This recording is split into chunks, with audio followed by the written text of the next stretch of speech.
palabra de Dios, gente que está entregando su corazón a todas aquellas conceptos, misterios y todo esto que Dios tiene para nosotros, que son sus promesas que Él ha dado. Así que, hermanos, mi deseo es que cada uno de ustedes tengan un hermoso principio de semana. Es maravilloso saber que Dios nos bendice, que Dios nos ama. Y pues bueno, saludo a todos aquellos hermanos que de una manera u otra son parte ya de esta hermosa familia que nos sigue en esta palabra. Y hoy, como ya les dije, tendremos un estudio titulado, en este caso, Dios y la sangre de Jesucristo. Así que hay tantas maravillas, tantas cosas tan hermosas en la palabra de nuestro Dios, que agradezco a todos aquellos hermanos, aquella hermandad que siempre está buscando la palabra de Dios, que siempre tiene hambre de la palabra de Dios, aun cuando en algunas ocasiones, bueno, yo estoy transmitiendo en vivo, pero siempre con la esperanza de que esta palabra sea difundida, sea recibida en muchos corazones, en muchos hogares, a fin de que la estatura del Señor Jesucristo se forme en sus mentes, en sus corazones. Gracias a Dios pues por todos ustedes, amada familia, hermosa familia espiritual. Que Dios los bendiga grandemente, que Dios traiga para ustedes mucha bendición en sus hermosos corazones. Bueno, pues vamos a iniciar haciendo una oración. Yo les suplico, les pido por favor que me ayuden a orar. Y pues siempre vamos a tener, hermanos, la oportunidad de que mientras Dios nos dé salud, siempre estaremos pidiéndole a nuestro Dios por toda nuestra hermandad que nos acostumbra a seguir. Ayúdenme a orar. Quiero pedirles de favor que me apoyen en oración. Bendito Dios y Padre eterno, quiero darte las gracias, mi Dios, en este momento, Padre eterno. Quiero darte las gracias, mi Dios, por la provisión tan hermosa que tú nos das en tu verdad, en tu palabra. Quiero agradecerte, Señor Jesucristo, por tu amado Hijo, quien dio su vida en la cruz del Calvario y nos proveyó de la preciosa sangre que emanó de su cuerpo, sangre que tú diste a Él antes de venir a la cruz para traernos esta ofrenda a cada uno de nosotros. Ayúdanos a recibir esa provisión de sangre. Ayúdanos a recibir esa provisión de tu preciosa y maravillosa sangre. Padre, te lo estoy suplicando, te lo estoy rogando, que siempre tengamos en nuestro corazón, mi Dios, todo el interés de alabar, bendecir, glorificar y exaltar tu gloriosa sangre. Gracias, bendito Dios. Gracias en el nombre de nuestro Señor Jesucristo. Gracias, Padre Dios. Bendito seas tú, Dios Todopoderoso. Amén, amén, amén. Bien, mis amados hermanos, pues es hermosa la palabra de Dios en todos los aspectos que nosotros podamos visualizarla, analizarla, contemplarla. Doy gracias a Dios por la vida de todos ustedes, ¿verdad? Toda esa hermosa gente que nos mira y toda esa hermosa gente que en forma diferida han disfrutado y siguen disfrutando de la hermosa palabra de nuestro Dios, no palabra mía, sino palabra de nuestro Señor. Bueno, pues empezaremos a hablar a manera de una introducción. A manera de una pequeña introducción, trataremos de hablar sobre todo esto, ya que este estudio, hermanos, acerca de la sangre de nuestro Señor Jesucristo, pues es un estudio grande, totalmente muy grande, como para poder llenarlo en siquiera 10 o 20 lecciones. Sin embargo, yo trataré de caminar con ustedes en este estudio hasta donde Dios me permita, para que ustedes puedan recibir toda esta información. Esta es una serie de estudios sobre la sangre, en donde se establece que es una ofrenda de sangre, y siempre ha sido, hermano, la provisión que Dios, nuestro Señor, ha dado para los problemas del hombre en cuestión del pecado. Todos somos pecadores, todos cometemos errores, todos tenemos una serie de situaciones que arreglar en nuestras vidas. Y sin embargo, amados míos, hay ocasiones en que tristemente pensamos que simplemente con aceptar a Cristo como nuestro Señor y Salvador, todos nuestros problemas, hablando en cuestión de pecado, han quedado solucionados. No es así, amados míos, porque Dios va haciendo un proceso hermoso, maravilloso, que Él nos va dando para que podamos nosotros ir arreglando ese problema acerca de esta frase que muchas de las veces nos incomoda, el pecado. Hermanos, podemos pensar que también nos puede dar el estudio de la sangre, nos provee también de un panorama, pues digamos, histórico acerca de la promesa de la sangre, la provisión, su trabajo, su efecto, su causa y efecto. Así que, hermanos, Dios ha hecho para todos y cada uno de nosotros esta provisión a través de tipos y semejanzas, sombras, figuras, alegorías, metáforas. Todo va relacionado con el asunto de la sangre. Habiendo sido de alguna manera presentada toda una gran serie de estudios que, gracias a Dios por la vida de la hermana Hicks, hemos recibido tanta información maravillosa, admirable acerca de estos temas o acerca de toda esta palabra. Así que, amados hermanos, solamente yo trataré de abarcar hasta donde sea necesario. Así que la provisión de sangre por el pecado de los sacerdotes es una de las cosas primarias que Dios proveyó en este caso. Así que más adelante estaremos hablando sobre toda la provisión que Dios hizo después para el pueblo y trataremos de ver la ofrenda de provisión de sangre, en este caso para el pueblo. Era en este caso el número 2. Número 1, ya lo dije, la provisión de sangre para el propio sacerdote. En el número 2 de lo que podemos estudiar, no creo que lo hagamos, solamente estoy mencionando, será cuando lleguemos al punto donde Dios proveyó de sangre para el pueblo. Más adelante podríamos nosotros estudiar sobre el pecado del gobernante. Esta es otra provisión que Dios trajo también para el gobernante. Y más adelante vemos que entonces Dios cubrirá también el pecado para el individuo. Así que es como podemos decir que va a quedar completo nuestro estudio, pero ya se los dije, será imposible que podamos llenar toda esta serie de estudios.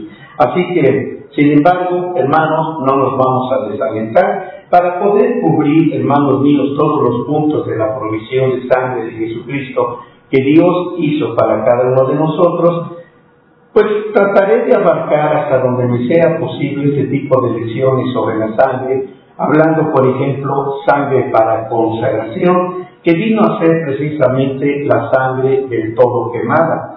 Y después hablaremos también sobre la ofrenda de sangre para sangre de paces, y que será también analizada si el Señor nos permite. Estoy abriendo un panorama. Como ya lo dije, esto es solamente un preámbulo, esto es una introducción para que podamos ir empapándonos acerca del estudio de la sangre. Así que lo que voy a tratar de estudiar con ustedes, hermanos míos, veremos la orden para el pecado como una semejanza o tipo, y de esta manera está representada por el sacrificio de animales que fue ofrecida en el tabernáculo de Moisés. Así que más adelante,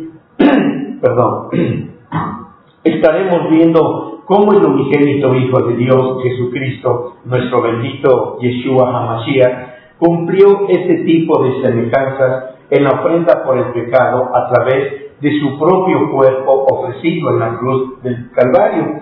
Así que cuando Él derramó su preciosa sangre en la cruz del Calvario, Él hizo ya esa ofrenda que quedó permanente, de una manera eterna y para siempre.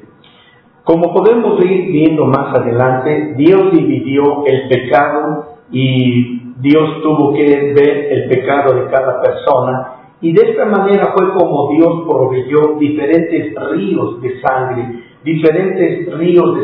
del Señor Jesucristo, que es la provisión completa para la totalidad de las necesidades de la humanidad.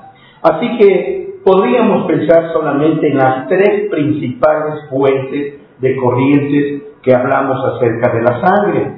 Hablamos, por ejemplo, la sangre para ministrar en la necesidad del hombre para la limpieza de su pecado. Vemos que la sangre para hacer una necesidad de completa consagración y la sangre para la necesidad de paz y armonía para el hombre, que él de esta manera podría cubrir en su vida. Así que, amados hermanos, podríamos estar haciendo un pequeño resumen. Y en el tabernáculo del Antiguo Testamento, estas tres corrientes o clases de sangre, bajo el tipo o la semejanza, eran llamados ofrenda por el pecado, la ofrenda del todo quemada y la ofrenda de sangre de paces. Como todos ustedes pueden saber, hemos hablado incluso en otras ocasiones acerca de los tres tipos de sangre que Dios nos demanda que tengamos sobre nuestra vida. Para que podamos tener un pequeño panorama de esto, déjenme mostrarles aquí en el pizarrón, aunque voy a tratar de que ustedes me sigan, porque luego me es imposible estar moviendo la cámara, puesto que necesito estar bajando y subiendo, y a veces ya mis piernas como que ya no me ayudan tanto. Pero vamos a ver aquí. Como pueden ustedes ver, déjenme ver cómo se los presento. Voy a hacer aquí una ilustración para ustedes acerca del tabernáculo. En el tabernáculo encontramos, voy a dibujarlo con unos pequeños recuadros, lo que en este caso representan los siguientes muebles. Así que ustedes pueden ver, a lo mejor, que solamente estoy ilustrando 6 cuadros. Pero recuerden que el séptimo es doble porque está el arca del pacto y arriba está el asiento de la misericordia que forma el séptimo mueble. Así que a través de esto nosotros podemos darnos cuenta. Lo voy a dibujar aquí y luego lo voy a... déjenme ver. Lo voy a escribir o lo voy a ilustrar de esta manera. Aquí tenemos, por ejemplo, este diseño. Esta forma del diseño que ustedes están viendo, vamos a estudiarlo por separado. Por ejemplo, aquí voy a sacar este triángulo inferior. Voy a sacarlo aquí afuera para que ustedes puedan contemplarlo de una manera más amplia. En otra forma, o dicho de otra manera, nosotros tenemos aquí este sello, este sello no es un símbolo, es un sello. Si yo utilizara el concepto símbolo, es donde caen en el error muchas personas cuando hablan sobre simbología. Aunque de alguna manera tengo que aceptar y tengo que recalcar que la palabra de Dios está total y absolutamente llena de símbolos. Por eso hablamos de símbolos, metáforas, alegorías, formas, figuras, imágenes, semejanzas. Hablamos de todo aquello que son simbologías. Pero me gusta más, para hablar de esto, me gusta más la palabra sello. Este es un sello. Así que aquí, por ejemplo, vamos a escribir una S, una S y una A. ¿Qué significa en este caso? Ustedes lo saben. Mucha gente que me sigue por internet y sigue principalmente, no a mí, sino al Señor Jesucristo, y siguen también a nuestra madre espiritual, nuestra hermana Gis. Hemos aprendido, pues, que todo esto es tan importante en nuestro caminar con el Señor. Cuando pongo aquí la S, tiene que ver con sangre. Aquí ahorita lo vamos a estudiar. Luego aquí hablamos de fuego y aquí hablamos de agua. Así que son los tres elementos básicos, los tipos, sombras y figuras de lo que compone el sello de nuestra salvación. Para muchas personas, como vuelvo a repetirles, cuando han sido convertidos a Cristo y cuando han aceptado a Jesucristo como su Señor y Salvador, pues nos damos cuenta que la gente simplemente tiende a estancarse en esa parte. Simplemente se estanca en la salvación. Cada ministro, cada pastor, cada persona que toma el lugar de ser un evangelista, un misionero, cualquiera que sea, aún una persona ordinaria, dígase así, todos somos ordinarios. Una persona ordinaria, cuando digo ordinario, es porque no ejerce un cargo ministerial. Pero si ustedes me quieren refutar esto, lo harán con sobrada razón, porque la palabra de Dios dice que ahora, bajo la bendición del nuevo pacto, del Nuevo Testamento, todos somos sacerdotes, todos sin excepción, hombres y mujeres. Así que bueno, de esta manera todos ejercemos este papel funcional como sacerdotes. Así que bueno, de alguna manera, como vuelvo a repetirles, hermanos, todos tenemos conocimiento de todo ello, pero debemos tener la responsabilidad de que si estamos ministrándole a alguien la palabra de Dios, y mayormente tratándose de almas nuevas, es nuestra responsabilidad, cualquiera que sea nuestra función a practicar delante de Dios, es nuestra gran responsabilidad, hermanos míos, llevar a esa gente al crecimiento de lo que le estamos administrando en la palabra de Dios. No nos vamos a llevar solamente al punto donde van a tener digámoslo así, un nacimiento espiritual cuando aceptan a Jesucristo como Señor y Salvador.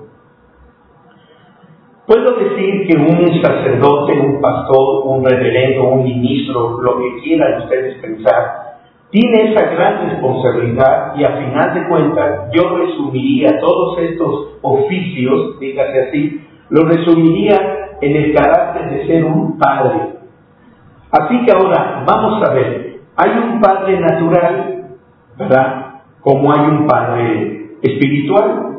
Así que, por ejemplo, hablando de un hombre, cualquier hombre que sea hombre, que es masculino, tiene dos funciones desde que nace. Desde que nace tiene dos oficios: ser padre y ser padre espiritual y padre natural. O sea, va a ser un papá. Ese niño cuando nace ya viene con esta responsabilidad de ser un padre natural y un padre espiritual. Así que vamos a hablar, por ejemplo, de este punto, porque estoy hablando de algo muy importante. Así que déjenme mostrárselos. En este caso, por decirlo así, un padre o un hombre, no padre, un hombre que llega a tener una relación con su mujer, con su esposa, ella queda embarazada. Su relación de padre terminó en el momento que la criatura nació. En el momento que la criatura nació, el papá pone pies de por medio, desaparece de la vida de esa mujercita. No, ahí empezó su papel de padre, tanto natural como espiritual. Y de más responsabilidad ante los ojos de Dios es su papel como padre espiritual. Su papel como padre natural estará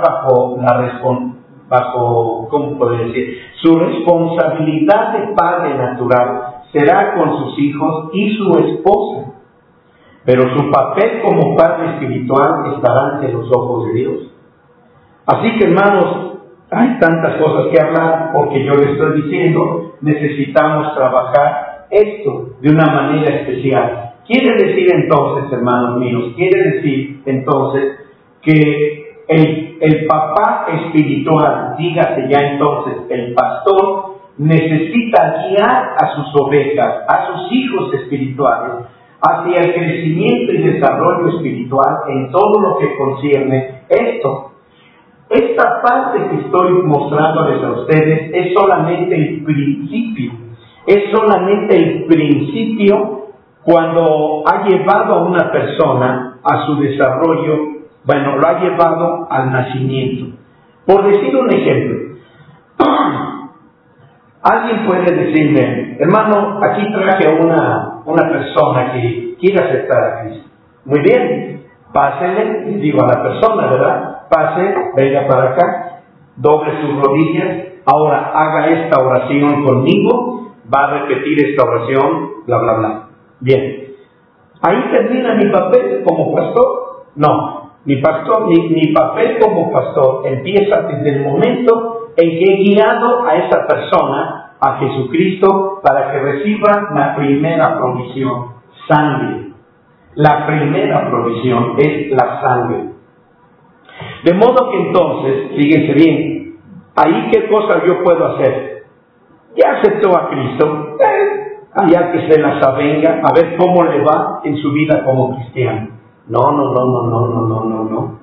Por eso la Biblia habla de pastores buenos y pastores malos, pero ese no es mi tema ahorita, porque es un estudio muy grande, eso de pastores buenos y malos. Algún día, si Dios lo permite, hablaré con ustedes sobre ese tema. Pero bueno, entonces el papel empieza a tener que orar por esa persona, tener que esmerarse en llevarla hasta un proceso de crecimiento, hasta que la persona se puede valer por sí mismo. Pero mi deber como pastor es tener que guiarle de principio a fin hasta que pueda caminar por sí solo, hasta que se implemente todo esto en la vida de la persona. A lo mejor,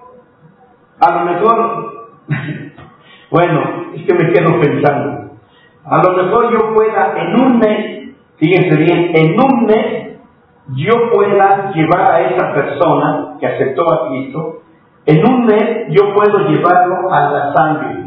O sea, en un mes lo puedo llevar a la sangre, al fuego del Espíritu Santo y a las aguas bautismales. Pero déjenme decirles, hermanos, eso es formar cristianos en olla express. En realidad, así es. A lo mejor algunos no empatizarán conmigo en este pensamiento, pero la verdad es así. Estaré formando cristianos en una olla express. Yo a veces veo, por ejemplo, en algunas congregaciones de otras familias espirituales y veo que me dicen, pastor, lo invitamos a nuestra iglesia, no a predicarla, son gente de otros movimientos denominacionales. Lo invitamos, hermano, para que asista, vamos a tener bautizos. Digo, bueno, me gusta. Ok, asisto, estoy con ellos, hay un bonito culto, una bonita predicación, hacen los bautizos, etc. Pero veo que pasan como 40 o 50 gentes a bautizarse. Y digo, wow, qué maravilloso, ¿verdad? Qué hermoso. Entonces, estoy hablando de una iglesia que predican, evangelizan y salen a las calles, a las plazas a predicar el evangelio. Ok, fíjense bien en ese punto. Luego resulta que al mes vuelven a invitarme. Pastor, lo invitamos, venga, nos gusta que conviva con nosotros, va a haber bautizos. Me quedo pensando, ¿va a haber bautizos? Digo, se acaban de bautizar como 50 o 60 gentes. Y vuelvo ahí, o sea, voy porque luego me gusta estar con esta gente, ¿no? Y les digo, por ejemplo, así a los hermanos que trabajan cerca del pastorado, digo, hermano, acaban de bautizar hace un mes. Sí, hermano, pero ¿qué cree? Como nosotros evangelizamos muy continuamente, pues hermanos, ya estamos aquí, hay otras 10 almas que aceptaron a Cristo y las vamos ya a bautizar. Y digo, bueno, está bien, yo no voy en contra de eso, no estoy en contra de eso. Yo estoy hablando del proceso. El proceso de un desarrollo y crecimiento espiritual. Yo no sé si algunos empaticen conmigo o no, yo doy mi punto de vista, y si ustedes tienen otro punto de vista, bueno, no voy a refutarlo ni voy a condenarlo. Pero estoy hablando, hermanos, de que en este caso, si la madre acaba de parir un bebé, al mes ya le va a dar unas suculentas chuletas y unas buenas pechugas de pollo y le va a meter tanta verdura como sea posible al bebé de un mes de nacido. No puede ser. Entonces aquí es donde yo vuelvo a repetirles, vamos a tener que llevar a la gente al conocimiento de lo que en este caso la sangre representa. Y aquí es donde ahora me voy a desviar. Voy a encerrar en un círculo que se alcance a ver para mis hermanos esta parte que corresponde a la sangre. Una vez que ustedes ven que acabo de encerrar en un círculo este asunto de la sangre, entonces permítanme ahora hacer otro dibujo nuevo. Voy a borrar lo que ya tengo aquí en el pizarrón y voy a llevarlos a este punto. Vamos a trabajar ahora con este solo aspecto, nada más con la sangre. Así que ahora voy a sacar aquí esta parte y voy a mostrarles a ustedes esta otra porción. Por ejemplo, cuando hablamos de esta parte, voy a dibujar aquí este triángulo de esta manera. Bueno, voy a tratar de hacer un poquito más grande para que ustedes, mis hermanos de internet, puedan apreciarlo mejor. Así que aquí estamos trabajando esta parte de este triángulo. Y aquí tenemos, por ejemplo, este es el triángulo relacionado únicamente a la sangre. Y aquí es donde entonces nosotros entramos en la sangre, por ejemplo, de expiación. Sangre por el pecado. Aquí voy a escribir la palabra pecado. Sangre por el pecado. En este caso, sangre de paces y sangre del todo quemada. Aquí tenemos los tres lados de la sangre a la que precisamente estoy haciendo referencia en este pequeño preámbulo o prefacio o introducción al estudio de la sangre.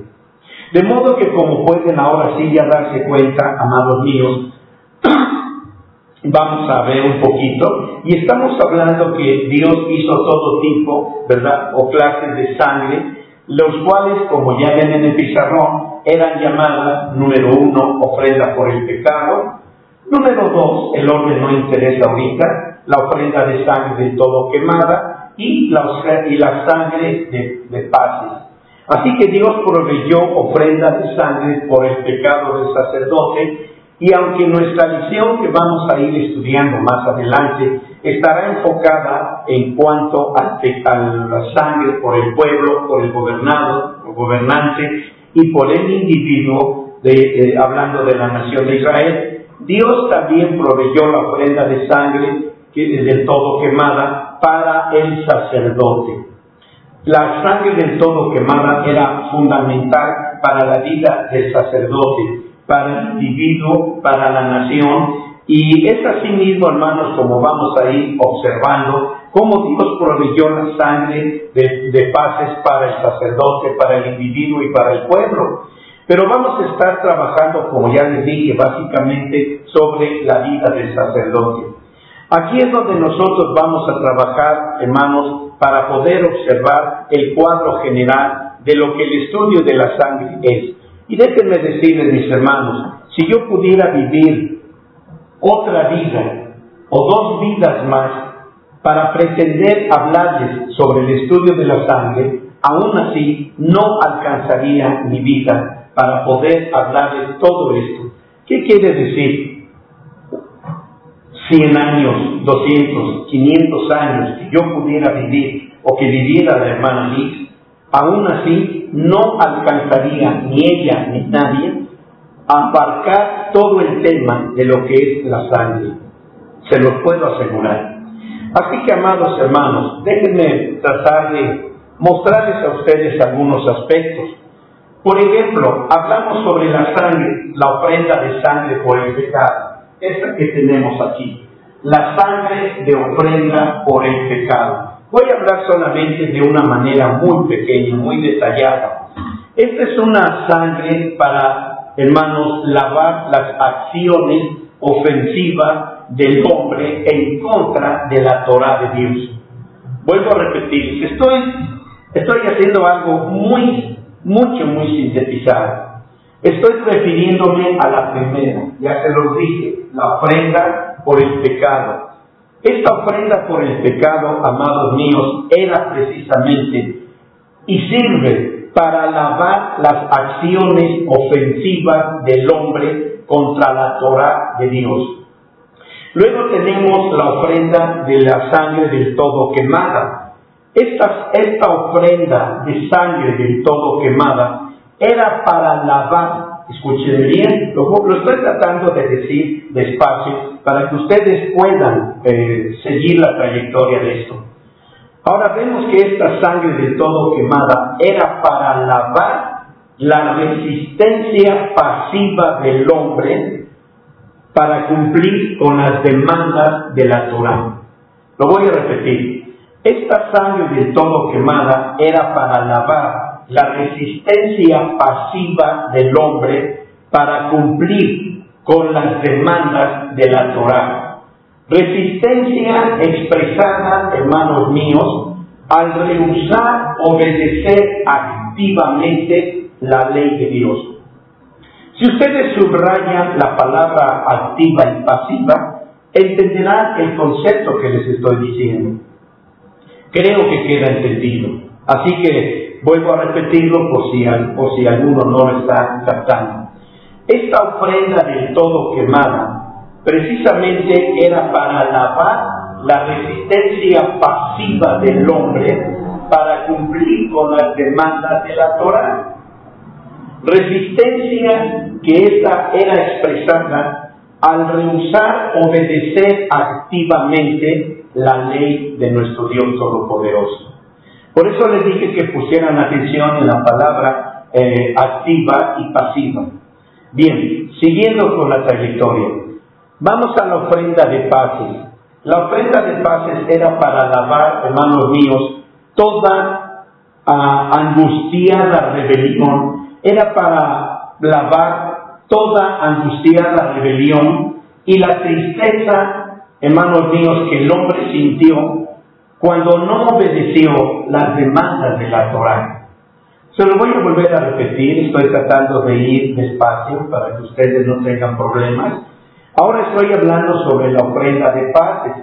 Y esta ofrenda de paces, hermanos, era para lavar toda angustia, rebelión y la tristeza que el hombre sintió cuando no obedeció las demandas de la Torá.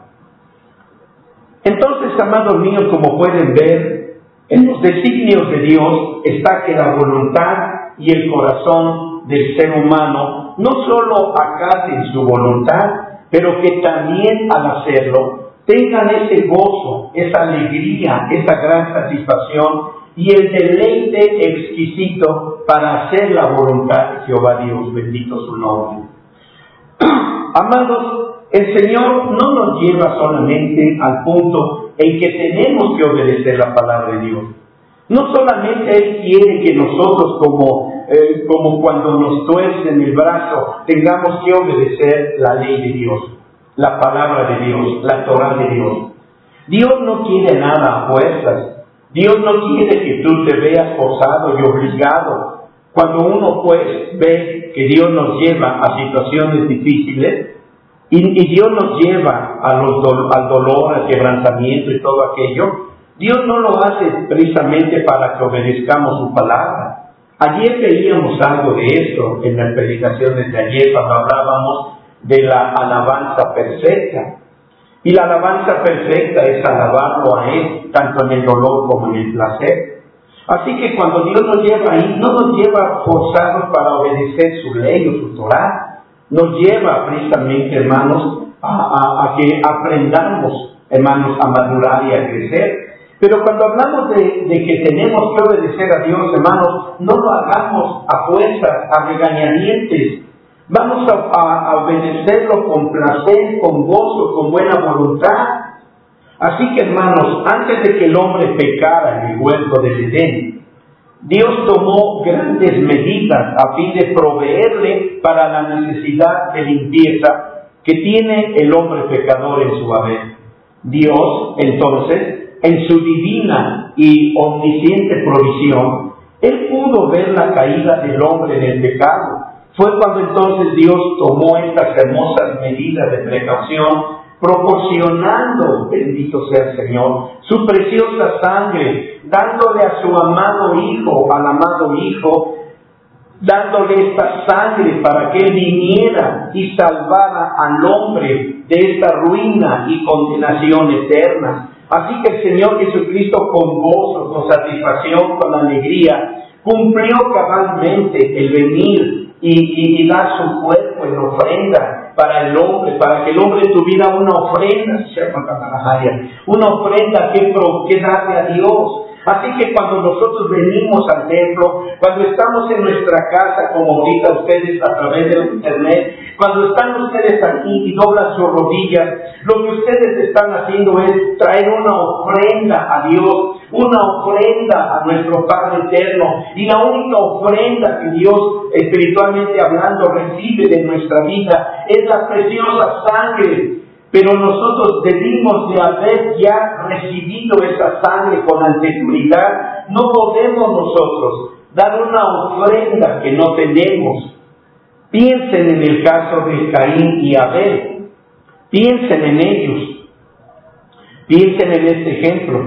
¿Por qué fue que Abel ofreció un cordero? Debió haber derramado sangre. Debió haber derramado esa preciosa sangre. ¿Y qué fue lo que hizo? Hizo un altar, construyó un altar, ofreció su sacrificio, su holocausto a Jehová Dios, bendito su nombre. ¿Y por qué en este caso Abel no ofreció lo mismo que su hermano? La respuesta en este caso, para lo que estoy tratando, es muy sencilla. Porque Caín no tenía esa sangre. Había rechazado, desde que era una semilla redonda, había rechazado la sangre. Caín era una semilla cuadrada y él poseía esa sangre. Así que no puedes dar, amado mío, no puedes dar lo que no tienes, no puedes ofrecer lo que no tienes en tu haber. Bendito sea el nombre de nuestro Dios, que nos envió a Jesucristo para que ahora diariamente y continuamente vengamos a su presencia y podamos ofrecerle esa preciosa sangre, que es lo único que nuestro Dios acepta de nuestra vida como ofrenda, hablando de ofrenda por el pecado, ofrenda de consagración, ofrenda de paz, bendito su santo nombre. Así que, amados hermanos, la primera clase de sangre que Dios proveyó para el hombre pecador fue la sangre de ofrenda por el pecado. Amados, al ir examinando en detalle la sangre de la ofrenda por el pecado, en este y en los siguientes estudios que iremos teniendo conforme Dios nos vaya presentando, veremos que tiene un poder tremendo para lavar las acciones pecaminosas y ofensivas contra la Torah de Dios. Esta sangre maravillosa, hermano, nos provee de toda esa limpieza que nosotros cometemos ofensivamente contra la Torah de Dios. El Cristo, bendito su nombre. ¿Quién es la Torah de Dios? Es el Cristo. Así que, amados hermanos, es maravilloso saber, porque la ofrenda de sangre por el pecado ha sido provista, hermanos, no solo para el pecador que necesita perdón inicial en su innata naturaleza pecaminosa que hemos recibido del primer Adán. Hermanos, también trae provisión para el pecado de actos pecaminosos de desobediencia cometidos por creyentes, hermanos míos, que aún no han permitido que Jesucristo crucifique toda su voluntad carnal y pecaminosa. Esta sangre también provee para los cristianos, no solamente para el hombre pecador innato, sino estamos hablando de nosotros como cristianos, que necesitamos también lavarnos todo el tiempo con esa preciosa y maravillosa sangre de Jesucristo. Amados, el apóstol Santiago dijo que si una persona ofende la ley en un punto, pues entonces éste se hace culpable de toda la ley. En Santiago capítulo 2, versículo 10, tenemos esta aseveración de parte de lo que el Señor nos está enseñando en su palabra. Bendito su santo nombre. Gracias a Dios por todo ello.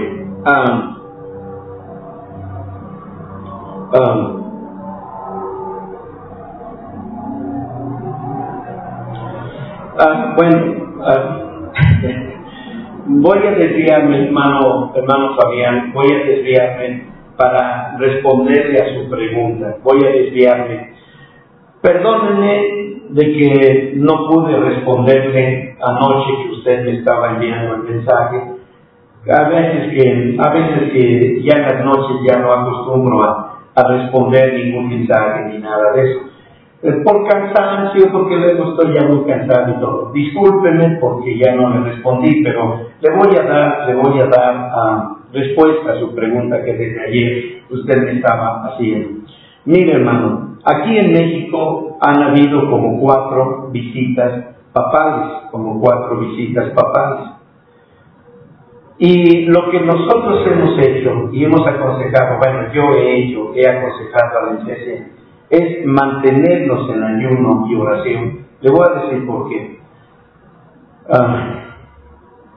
Espérenme un poquito, déjenme sentarme porque me siento muy mal. Espérenme un tantito.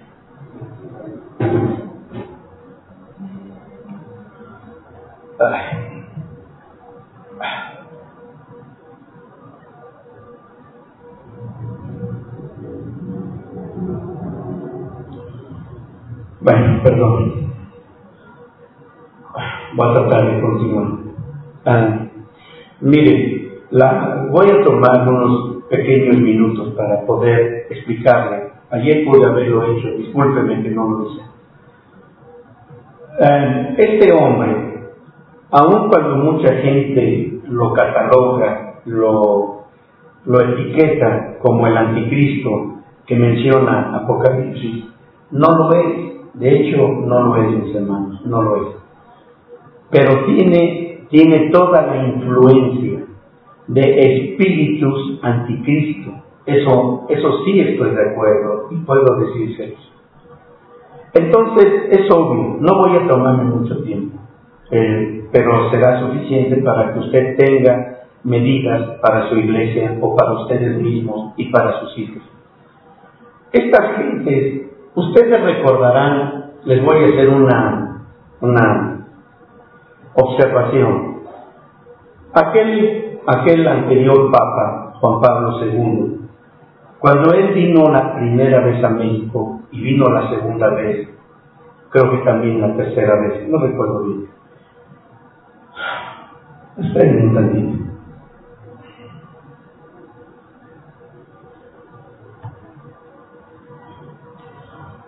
Cuando él vino, la primera cosa que hizo bajando el avión, y que fue aplaudido de una manera sorprendente por la gente, fue que bajando del avión, se postró al suelo y besó el piso, ¿verdad? Besó el piso.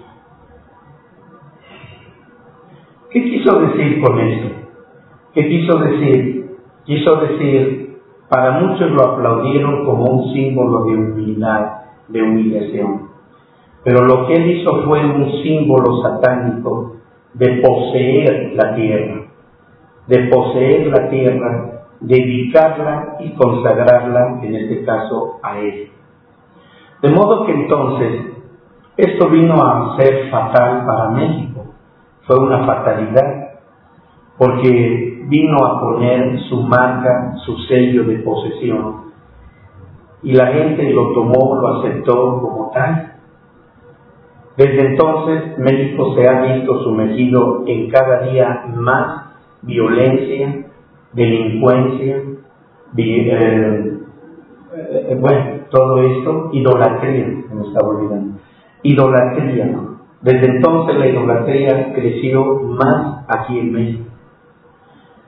Lo que yo le comenté en aquellos años, aunque yo estaba muy jovencito, pude guiar a la gente para que ellos ayunaran, oraran, y precisamente hablando del tema de la sangre, ellos se cubrieran, se cercaran, se protegieran con la sangre del Señor. Porque esta influencia, hermanos, es muy poderosa, es muy fuerte. Son gentes, hermanos, que si ustedes los subestiman, ¿por qué algunas veces buscan gentes carismáticas? El carisma no viene de Dios. No voy a hablar con detalles sobre la palabra carisma o carismático, pero ustedes pueden investigarlo. No me siento bien para hacerlo ahorita. Pero ustedes, amados míos, pueden ver que estas gentes utilizan gente carismática, en otras palabras, atractivos, que tienen el poder de seducción en todos los ámbitos en que la palabra seducción se quiera aplicar. Y esta gente ocupa a estos personajes con esa característica, con esta cualidad. Bueno, creo que voy a terminar nada más esto, hermano, y con esto corto la transmisión. Entonces, hermano, yo le sugiero por último lo que ya le mencioné. Trate de poner a su iglesia bajo la cobertura de la sangre. Si usted puede, ahora sí que como luego decimos, en un llamamiento de emergencia, convoque a sus hermanos en la iglesia, Eloi, y únjalos con la sangre de Jesucristo en una oración de fe. Únjalos con aceite y hágales saber que este hombre lleva una influencia poderosa de anticristo, no es él el anticristo.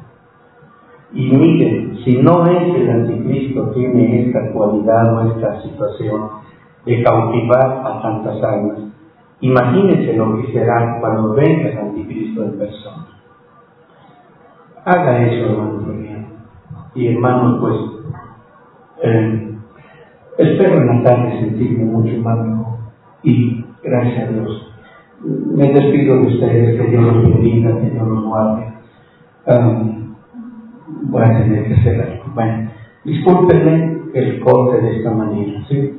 Gracias hermano Fabián, gracias hermanos. Que Dios los bendiga, que Dios los guarde. En la tarde, si estoy bien, estaré con ustedes inmediatamente, mis hermanos, a las 6 de la tarde. Que Dios los bendiga, que Dios esté con ustedes.